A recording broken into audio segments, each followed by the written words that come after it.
Assalamualaikum warahmatullahi wabarakatuh. Selamat sore teman-teman semua. Kembali lagi dengan saya. Kita hari ini akan belajar biologi paket C ya dengan judul Reproduksi dan Hidup Sehat modul tema 10. Ada beberapa hal yang perlu teman-teman ketahui, yang perlu teman-teman catat, yang perlu teman-teman diskusikan mengenai bagaimana reproduksi dan hidup sehat itu berlangsung, terutama di tubuh manusia, hewan, atau makhluk hidup yang sebagainya gitu. Nah, adapun tujuan pembelajaran, yang pertama itu menjelaskan sistem reproduksi manusia. Ada banyak nih sistem reproduksi manusia, apa saja itu nanti akan kita bahas. Yang kedua, mengidentifikasi proses dan organ reproduksi, mengetahui cara menjaga kesehatan reproduksi, menerapkan pola hidup sehat. Nah, konsep dasar reproduksi. Yang pertama itu adalah definisi reproduksi, yang kedua jenis reproduksi, yang ketiga seksual melibatkan sel kelamin, anseksual tanpa sel kelamin, contoh pada tumbuhan, mikroba. Jadi seksual itu melibatkan sel kelamin nih teman-teman. Seperti halnya manusia nih, yang harus dimana untuk berkembang biak atau reproduksi itu harus melibatkan sel kelamin. Jadi dimana antara sel kelamin betina dengan sel kelamin jantan itu akan ditemukan dan menghasilkan reproduksi atau yang kita sebut dengan ya berkembang biak gitu teman-teman. Nah, adapun sistem reproduksi pada pria, yang pertama itu adalah testis, epididymis, pars deferens, urethra, dan penis. Mungkin teman-teman di sini udah tahu ya penis itu apa, uretra itu apa, testis apa. Jadi organ ini teman-teman mempunyai fungsi. Fungsi yang pertama itu adalah menghasilkan sperma, hormon testosteron atau rasa ingin memuaskan gitu, itu juga bisa disebut dengan reproduksi pria. Tanpa ada namanya sperma, tanpa adanya testis, tanpa ada namanya epididymis, itu tidak akan terjadi yang namanya sistem reproduksi pada pria. Itulah kenapa biasanya pars deferens, urethra, epididymis, dan testis itu saling melengkapi satu sama lainnya untuk menghasilkan sperma yang baik. Nah, adapun sistem reproduksi wanita itu teman-teman berbeda ya. Reproduksi wanita dengan pria itu sangat berbeda sekali karena ada beberapa hal yang perlu teman-teman ketahui nih. Apa saja batas-batasan reproduksi wanita, apa saja reproduksi pada pria. Nah, contohnya pada wanita ini yaitu ada ovarium, tuba fallopi, uterus, dan vagina. Nah, fungsinya teman-teman fungsinya itu untuk menghasilkan sel telur, tempat berkembangan janin. Jadi, yang waktu di pria tadi kita menghasilkan sperma nanti akan masuki melalui ovarium, akan masuk melalui vagina.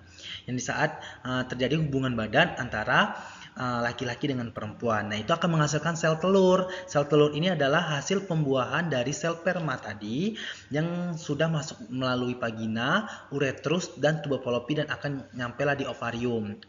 Ovarium itu tempat telur ya teman-teman. Telur wanita itu akan dibuahi oleh sperma tadi.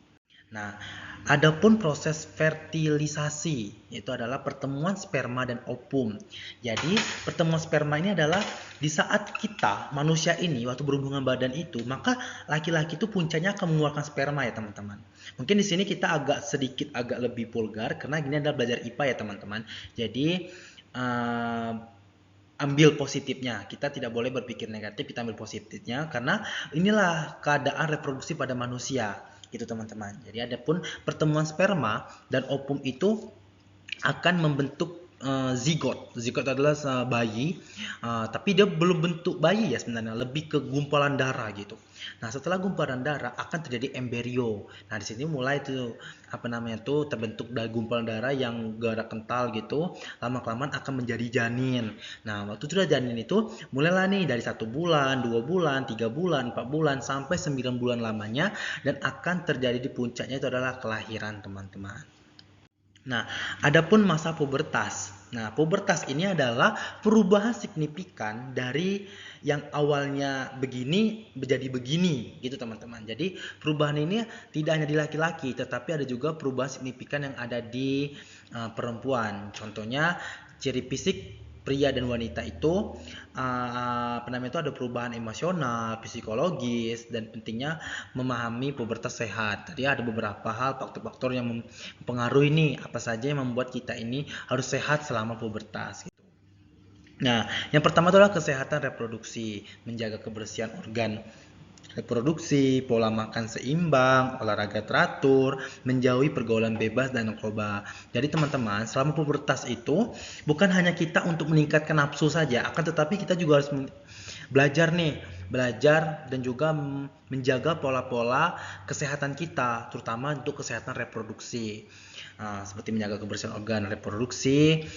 Kalau untuk yang laki-laki itu harus menjaga penisnya, dan perempuan itu harus menjaga vaginanya, dan pola makan yang seimbang, olahraga teratur, dan menjauhi pergaulan bebas dan narkoba. Nah, adapun hidup sehat. Hidup sehat ini banyak sekali teman-teman yang bisa kita dapatkan. Contohnya pola makan 4 sehat 5 sempurna. Istirahat yang cukup, aktivitas fisik, menjaga kesehatan mental, olahraga, apalagi minum vitamin, makan buah-buahan, itu semua pola makan yang sehat. Akan tetapi ada beberapa yang perlu kita batasi dalam diri. Kita harus mengurangi karbo, kita harus mengurangi yang namanya minyak berlebihan, itu bisa membahayakan kesehatan kita, teman-teman. Jadi ringkasan pada materi hari ini adalah reproduksi penting untuk keberlangsungan hidup manusia, menjaga kesehatan reproduksi, menjaga masa depan, hidup sehat adalah kunci kualitas hidup. Dan itulah materi kita pada hari ini tentang reproduksi. Jikalau ada pertanyaan, boleh teman-teman chat di grup atau japri tutornya gitu. Dan ini ada latihan nih, tanya jawab. Sebutkan organ reproduksi pria dan fungsinya, apa perbedaan reproduksi seksual dan aseksual, bagaimana cara menjaga kesehatan dan organ reproduksi. Ini sebenarnya boleh teman-teman kerjakan. Kalau teman-teman kerjakan, teman-teman akan mendapat nilai tambahan. Jikalau teman-teman tidak mengerjakan, sebenarnya tidak apa-apa, karena kita online juga kan. Tapi alangkah baiknya teman-teman untuk menjawab dan juga sekalian belajar nih, apa saja sih fungsi-fungsi atau sebutkan dari reproduksi pria, gitu teman-teman. Itu saja dapat saya sampaikan. Sampai jumpa di latihan selanjutnya. See you. Wassalamualaikum warahmatullahi wabarakatuh.